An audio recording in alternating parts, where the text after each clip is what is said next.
Il-Gvern Amerikan u l-Gvern Malti ħarġu stqarrija konġunta li fiha ddikjaraw li qed jissaħħu r-relazzjonijiet bejn iż-żewġ pajjiżi.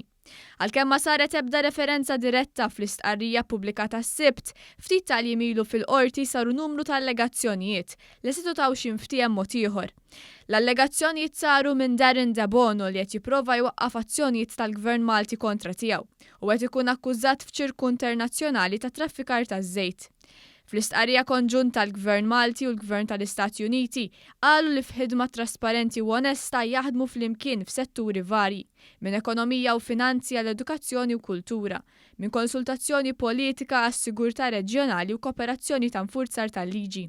Iż-żewġ pajjiżi ddikjaraw li fl-aħħar 3 snin il-kooperazzjoni bejn iż-żewġ pajjiżi kibret u ssaħħet, biż-żewġ pajjiżi jkollaboraw flimkien ukoll fil-qasam tas-sigurtà u l-infurzar tal-liġi.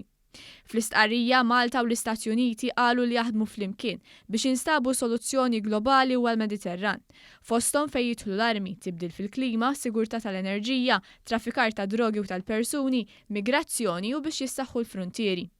Intant fil-qorti Darren DeBono għamel ukoll dikjarazzjonijiet li se tindikaw li hemm nuqqas ta' fiduċja f'uffiċjali tal-Gvern Malti, iżda ż-żewġ gvernijiet kienu skjetti ħafna. Kull allegazzjoni inkluż dawk li implikaw nuqqas ta' fiduċja f'individwi tal-Gvern huma folots u m'għandhom ebda impatt fuq il-ħbiberija u l-kollaborazzjoni mill-qrib li teżisti.